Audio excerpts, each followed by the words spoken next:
اعوذ باللہ من الشیطان الرجیم بسم اللہ الرحمن الرحیم۔ دیکھیے اس کی دلیل وہی رفع ما لا یعلمون، یعنی ہر وہ چیز جس کا علم آپ کو نہ ہو وہ امت سے اٹھا لیا گیا ہے۔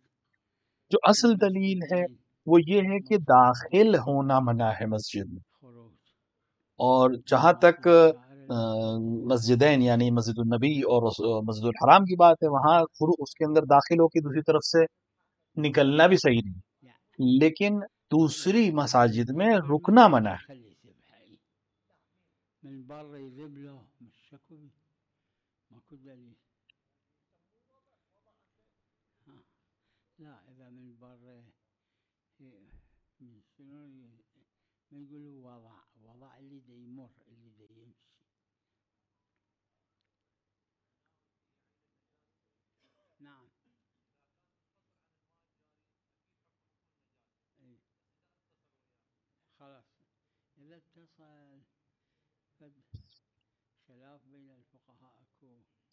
ہمارے والد کا بھی نظریہ یہ تھا کہ نچوڑنا ضروری ہے جب جاری پانی سے دھوئیں یا نہیں۔ میری نظر میں جاری پانی سے اگر کسی چیز کو دھو رہے ہیں تو صرف اس پہ جاری ہو جانا ہی کافی ہے، اس کو نچوڑنا ضروری نہیں اگر جاری پانی سے،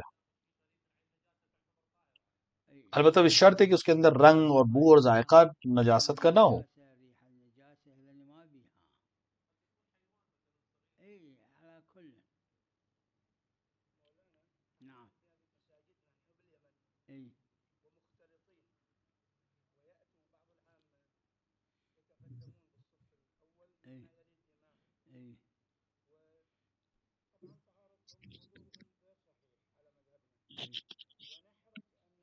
حدیث میں آیا ہے اس طرح کے افراد، غیر مذہب افراد، یہ بالکل جدر ہے، یعنی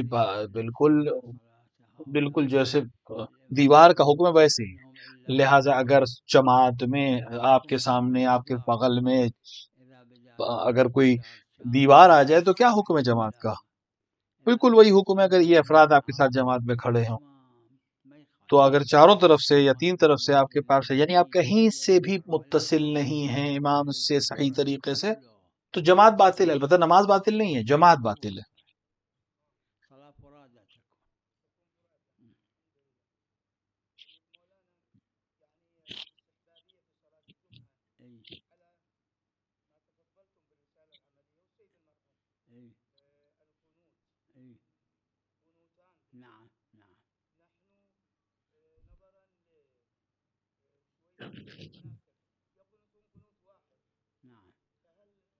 دیکھیے قنوت مطلقاً مستحب ہے،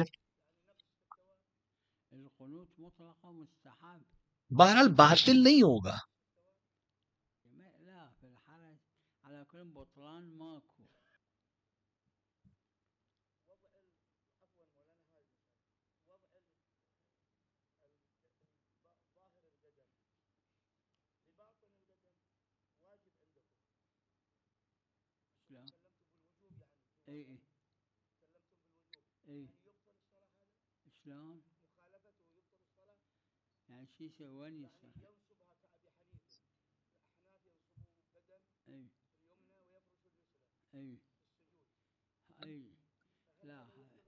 اگر کوئی انسان مسئلے کو نہیں جانتا ہو تو کوئی مسئلہ نہیں ہے، یعنی تو لا تو عاد الصلاۃ جو ہے یعنی نماز کو دہرانے کی ضرورت نہیں، مگر ان 5 چیزوں میں وہ آ کر اس مسئلے کو حل کر دے گا۔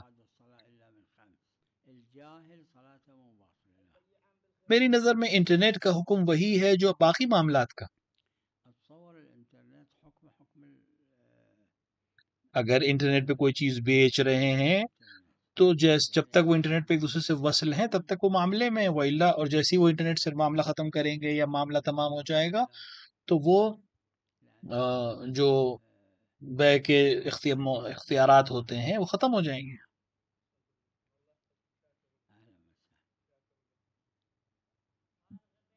عام طور سے اذن پہلے سے ہے اور اجازت جو ہے بعد میں ہے، یعنی کوئی ایک شخص ہے اس کو اذن دیتا ہے کہ میرے گھر کو بیچ دو، ایک دفعہ کہ اذن نہیں دیا اس نے جا کر بیچ دیا، یہ بعد میں اجازت دیتا ہے کہ اب تم نے بیچ دیا تو ٹھیک ہے، تو اصطلاح میں اذن عمل سے پہلے ہے اور اجازت عمل کے بعد ہے.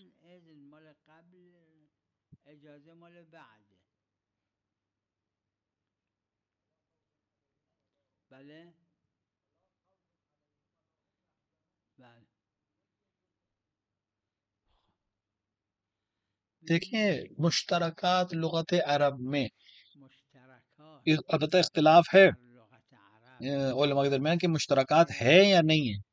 معالم میں صاحب معالم میں کہا کہ حق یہ ہے کہ صحیح یہ ہے کہ لغت عرب میں مشترکات ہیں، یعنی دو لفظ ہیں ایک ہی معنی میں آتے ہیں. البتہ جو ایک ہی معنی میں ہوتے ہیں بالآخر کوئی نہ کوئی فرق ہوتا ہے، لیکن بہت دقیق فرق ہوتا ہے، بہت ذرابین سے جب دیکھیں تب فرق ہوتا ہے. جیسے خوف جو ہے عقل سے حاصل ہوتا ہے، اور جبن جو ہے وہ جہل سے حاصل ہوتا ہے، بزدلی یعنی. لیکن تو خوف جو ہے اس سے حزن آتا ہے، سبب و مسبب والا مسئلہ ہے. یعنی جب انسان کے اندر خوف ہوتا ہے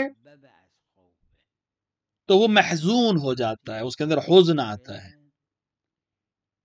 میری نظر میں اس طرح کا ایک فرق ہے.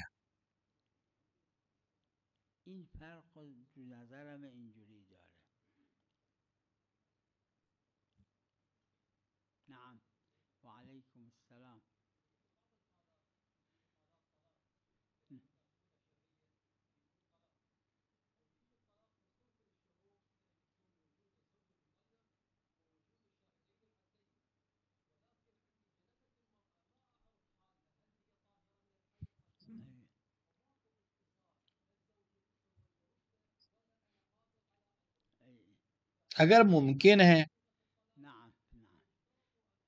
کہ وہ زوجہ کی حالت کو معلوم کر سکتا ہے بغیر ضرر کے،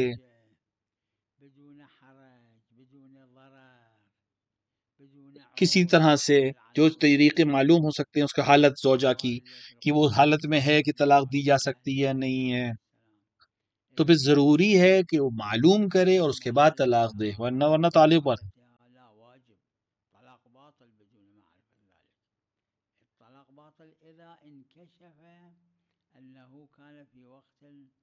لیکن اگر کسی وجہ سے عسر ہو، عسر ہو، حرج ہو، نہیں معلوم کر سکتا ہو، حالات کو نہیں معلوم کر سکتا ہو زوجہ کی، تو مثلا نہیں ملنے دیتے ہوں، یا وہ جیل میں ہو، یا کوئی اس طرح کی مشکل جس کی وجہ سے اس کو حالت معلوم نہیں ہو سکتی، تو شرط ساقط ہو جاتی ہے.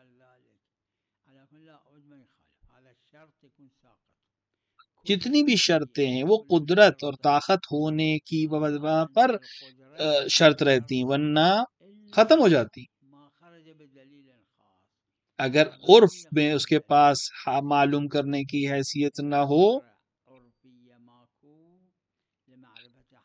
اور بعد میں معلوم ہو کہ مثلا جب طلاق دی تھی تو وہ اس حالت میں نہیں تھی، تب بھی صحیح ہے، کیونکہ اس کو حالت معلوم کرنے کا اس کے پاس امکان نہیں تھا.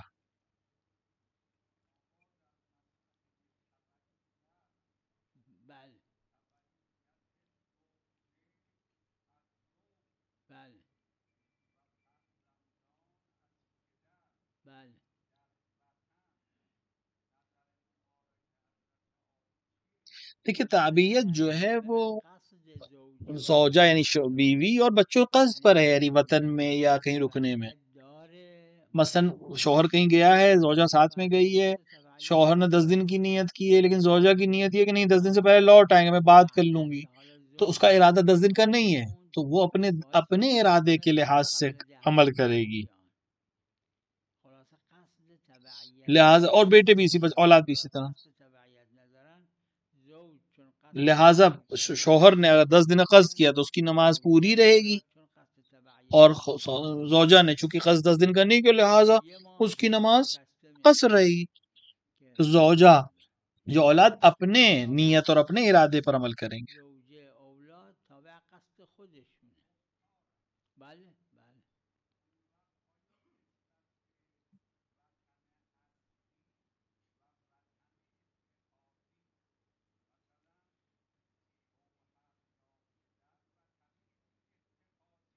یہاں بھی اسی طرح سے وطن کے اتحاد ایک شوہر نے مثلا اعراض کر دیا ہے کسی جگہ سے، زوجہ نے نہیں کیا ہے، یا برعکس، تو جہاں جو جس کی جو نیت ہوگی، جو ارادہ ہوگا، وہ اپنے ارادے میں مختار ہے.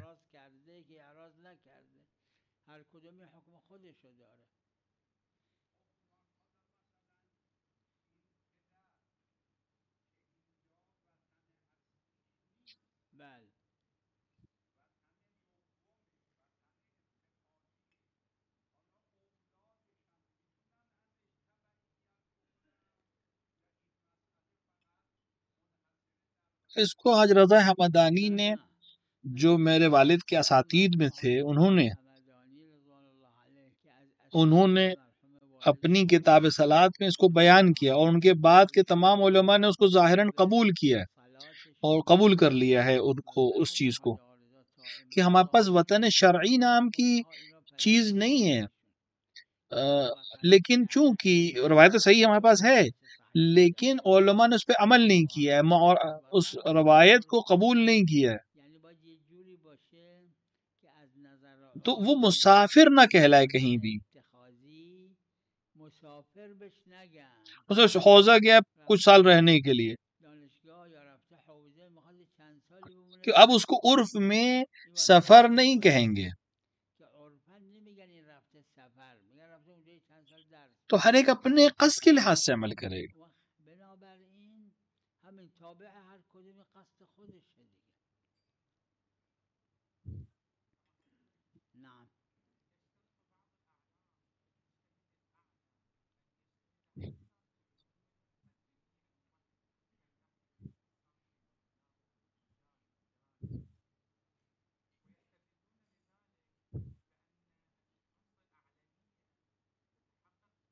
اس کلام کی یا اس بات کی کیا دلیل ہے؟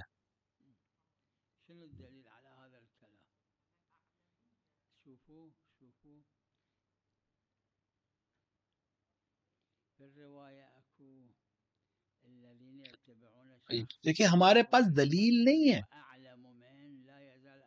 کہ عالمیت کے لیے جو غیر عالم ہے یا غیر عالم ہے اس کی تعبیت عالم کی موجودگی میں کرنا جائز ہے، اس کے لیے ہمارے پاس کوئی دلیل نہیں ہے. یعنی ایک فقیہ جامع الشرائط کی تقلید کرنا یا اس کو قبول کرنا اس وقت جب اس سے عالم تر موجود ہو، ہمارے پاس دلیل نہیں ہے کہ اس کی تعبیت کر سکتے ہیں. نہیں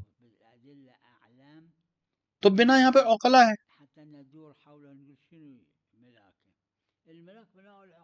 یعنی اس پہ یہاں پہ تمام مقدمات ہیں یا نہیں ہیں.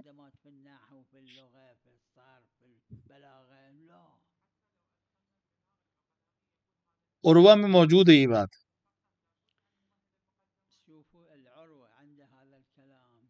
اور سینکڑوں فقہا نے اس کو تعلیقہ نہیں لگایا، یہاں پہ قبول کیا اس چیز کہ اس کے جو استنباط میں حاصل کرنے میں احکام کو جو سب سے قوی ہو، ہم اس کو قبول کریں گے.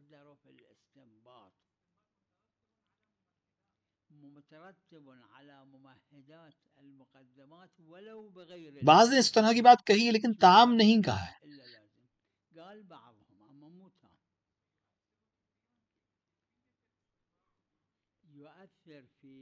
ہاں اگر وہ مؤثر ہے، اس کے قدرت میں استنباط کرنے کی قدرت میں، طاقت میں مؤثر ہے وہ چیز، ہاں، لیکن سینکڑوں فقہا نے اس کو قبول نہیں کیا.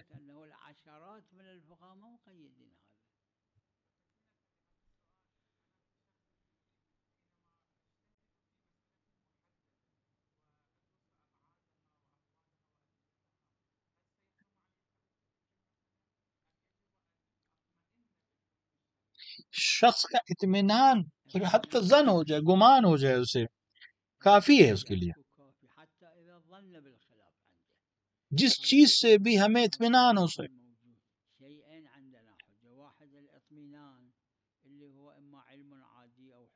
کوئی شخص کوئی جگہ نجس ہو، کوئی کہے کہ یہ پاک ہو گیا ہے، اور آپ اور آپ جو ہیں سمجھتے ہیں کہ یہ جانتا ہے مسئلے کو، 70-80% آپ احتمال دیتے ہیں کہ یہ صحیح کہہ رہا ہے، تو کافی آپ کے لیے، یعنی ملغا ہو جائے، خلاف کا احتمال یعنی اس کے برعکس کا احتمال ختم ہو جائے آپ کے لیے، یہی کافی ہے آپ کے لیے۔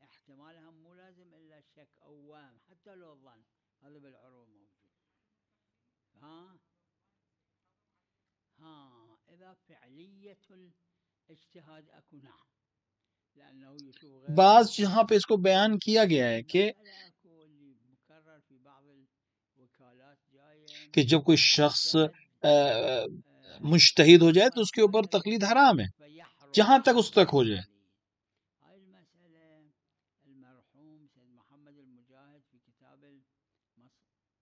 اور ایک جماعت نے بھی اس بات کو کہا ہے، میں نے بھی اس چیز کو، کہ فعلیت اجتہادی یعنی واقعاً مجتہد جب ہو جائے تب اس کے اوپر حرام ہے تقلید کرنا، مجتہد ہو جائے، قوت اجتہاد نہیں،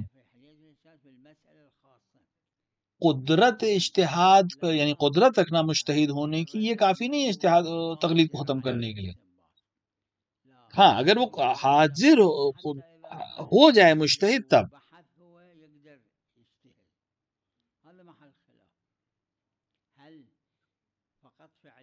یعنی خود جب تک وہ مجتہد بنا نہیں ہے تب تک حرمت نہیں آئے گی اس کے اوپر تقلید کی۔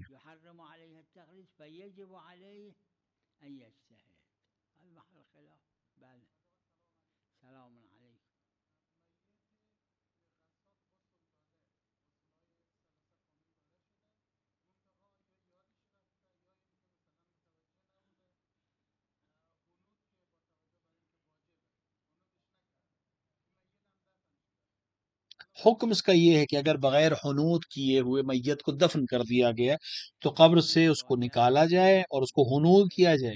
صرف ایک صورت اس میں استثناء ہے، یعنی اتنی وقت گزر جائے کہ وہ میت کی احانت سمجھا جائے، اس کے شگاف کرنا قبر کو، تو کیونکہ جو حرمت ہے وہ باقی رہے گی، اس کی جو اہمیت، حد کے حرمت نہیں کرنا ہے۔ اب مثلا اس کو کئی دن گزر چکے، اب اس کو کھودا جائے تو مان لیں اس کے بدن خراب ہو چکا ہے، تو وہ احانت ہوگی میت کی، لہٰذا وہ جائز نہیں، اور عرفی ہے، یعنی اگر احانت مانی جائے اس علاقے میں یا ان لوگوں کے درمیان تو پھر اس کو جائز نہیں ہے قبر کو کھودنا، لیکن اگر حرمت اس کی پامال نہیں ہو رہی ہے، عزت حد کے حرمت نہیں ہو رہی ہے، تو حکم یہ ہے کہ پھر اس کو میت کو باہر نکالا جائے اور حنوط کیا جائے اور پھر دفن کیا جائے۔ اور جس کو معلوم ہو جائے وہ بات، اس کے لیے واجب ہے اس کام کو انجام دینا۔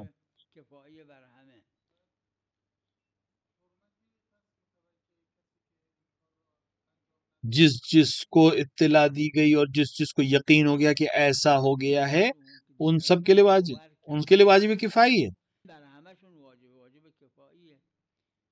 حتی احانت ہو یا حتی احتمال احانت ہو میری نظر میں تو بھی جائز نہیں۔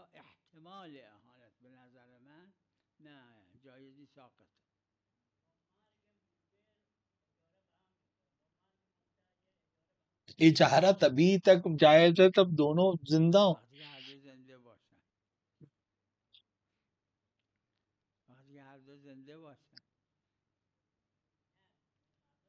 کیونکہ حق جو ہے یہ اب میت کے وارثوں تک پہنچے، اب وہ آپس میں وہ وارث طے کریں گے۔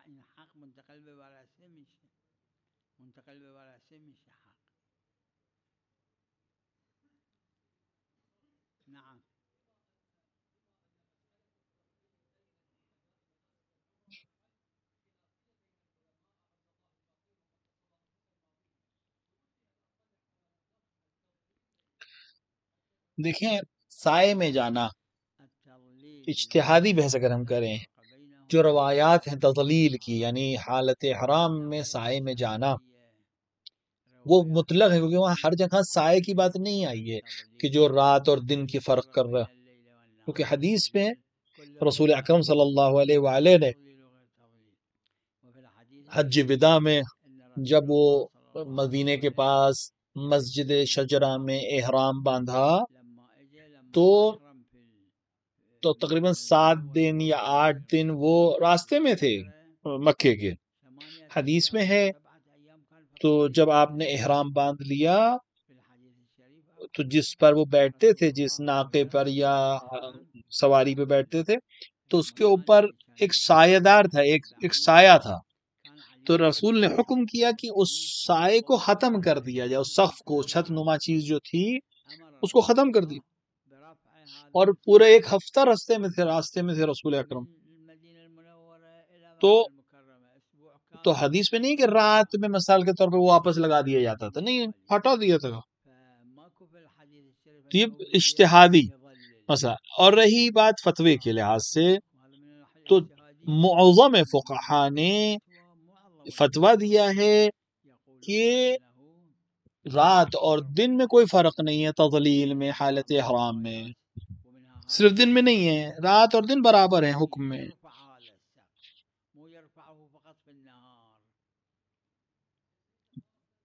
ہاں اگر حرج ہے مثلا تو تکلیفاً ختم ہو جائے گا، یعنی حکم شرعی نہیں ختم نہیں ہوگا.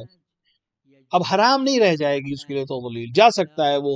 مثلا حرج ہے، بہت مہنگی ہو گئی، کھلی گاڑی بہت مہنگی ہے یا ہے ہی نہیں ہے، یا اس کو مسئلہ ہے، کوئی حساسیت ہے، یا وہ ضعیف ہے، اس کے لیے نقصان دہ ہے، تو اس کے لیے جائز ہے، حرام نہیں ہے. لیکن اس کو کفارہ رہے گا، سائے میں جانے کا کفارہ رہے گا.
اس میں اختلاف ہے. بعض فقہا،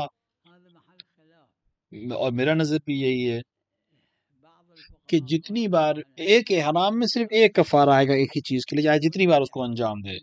یعنی عمرے کے احرام میں ایک کفارہ ہے اور حج کے احرام میں ایک کفارہ. بعض کہتے نہیں، یہ تداخل ہے، اصل عدم تداخل ہے، لہٰذا جتنی بار بھی اس سے غلطی ہوگی اتنی بار کفارہ ہے.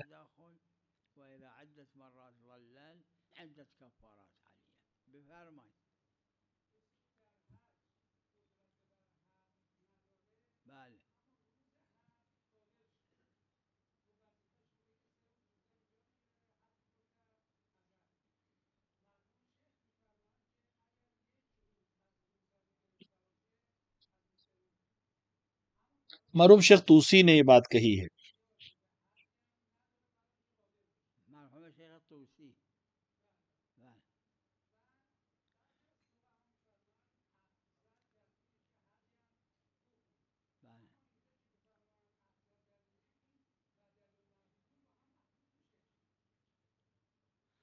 صرف شیخ طوسی اکیلے ہیں جنہوں نے یہ بات کہی ہے. شاید ایک دو لوگ ہیں ان کا نام نہیں بیان ہوا ہے. جو مشہور ہے فقہا کے درمیان متاخرین میں کہ جس نے 3 دن روزے رکھ لیے ہوں، یعنی جس کے پاس قربانی نہیں تھی اس نے 3 دن روزے رکھ لیے عوض قربانی کے، اب 3 دن بعد اس کو اگر قربانی مل گئی تو اس کے اوپر اب قربانی نہیں. البتہ ایک روایت ہے جو، اور اس کی سند جو ہے ضعیف ہے، لہٰذا نہیں تب بھی دے، قربانی دے اگر مل جائے اسے، اس کو مستحب مانا ہے. خود شیخ طوسی نے بھی استحباب مانا ہے اس کو. لیکن اگر جس نے 1 دن روزہ رکھتا ہے یا 2 روزے رکھے ہیں اور اس کو قربانی مل گئی تو پھر قربانی کرے گا.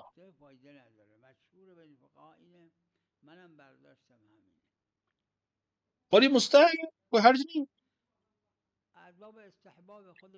اور یہ روایت چونکہ مشکل ہے، اس کے اندر سند کی پریشانی ہے، لہٰذا اس کو علماء نے مستحب کے اوپر قبول کیا ہے۔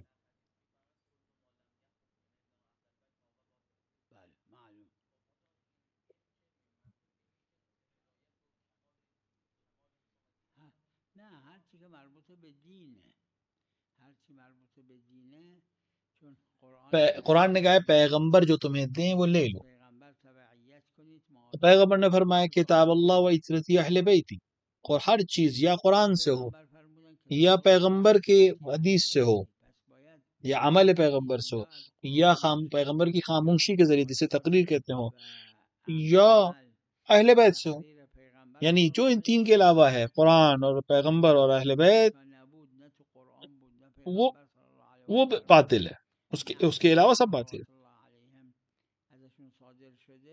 نہیں، فزکس یا کیمسٹری کی بات نہیں ہو رہی، دین سے مربوط جو چیزیں ہیں، احکام شریعہ سے مراد جو چیزیں ہیں، وہ بھی واجبات یا حرام چیزیں، چاہے عبادت ہو، چاہے معاملات ہو یا دیگر معاملات ہوں۔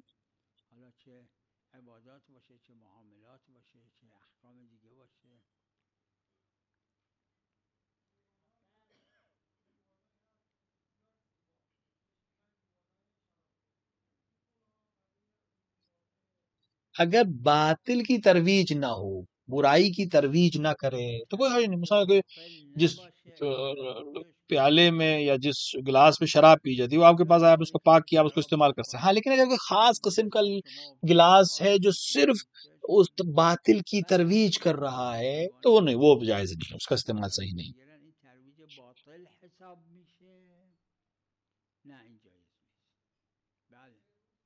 روایت میں کہ پہلی ذی الحجہ سے بھی رکھ سکتا ہے وہ شخص روزہ جو اس کو 3 روزے رکھنے قربانی کے عوض میں۔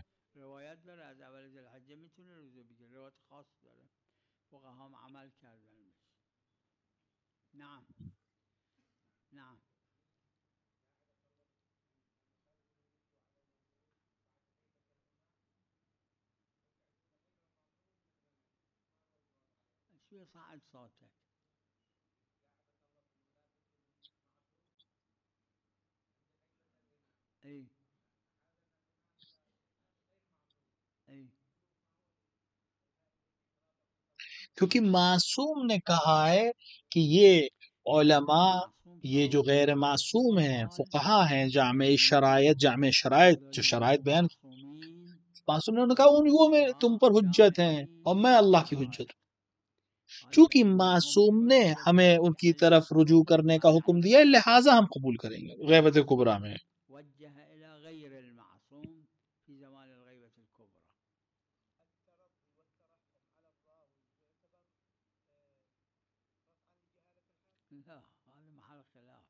کسی راوی سے مثلا شیخ صدوق نے نقل کیا، وہ بار بار نقل کیا ہے، اور ایک دو بار نہیں کئی بار نقل کیا ہے، شاید سے تو اس سے اس کی راوی کی اہمیت معلوم ہو سکتی، لیکن یہ کلی قاعدہ نہیں ہے۔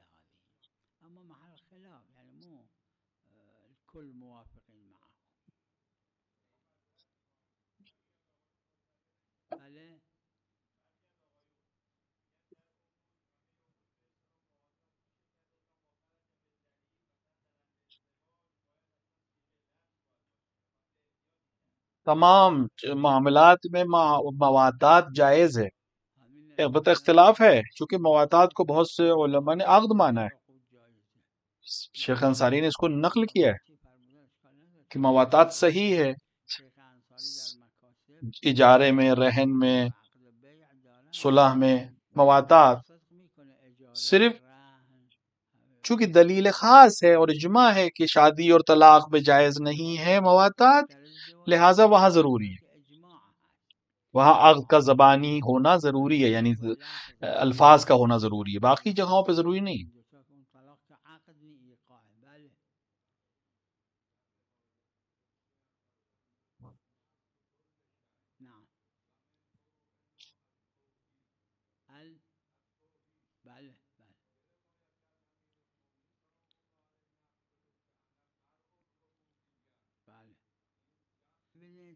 یعنی لوگوں نے توحید ہم سے سیکھی ہے، تو کہ اہل بیت کے علاوہ کوئی توحید نہیں ہے، نہیں جانتے خدا کبھی ہاتھ ہیں کبھی پیر ہیں۔ توحید جو واقعی ہے وہ اہل بیت سے حاصل ہوئی۔ جیسے کوئی فرض کریں آپ کوئی دیہات میں عالم ہے اور مرج تقلید کو بیان کرتا ہے عالم گاؤں والوں کو، تو مرج تقلید کے بارے میں اس عالم سے پتہ چلا ہے لوگوں کو، لیکن اس کا یہ مطلب نہیں کہ یہ عالم اہم تر ہو جائے گا اس مرج تقلید سے۔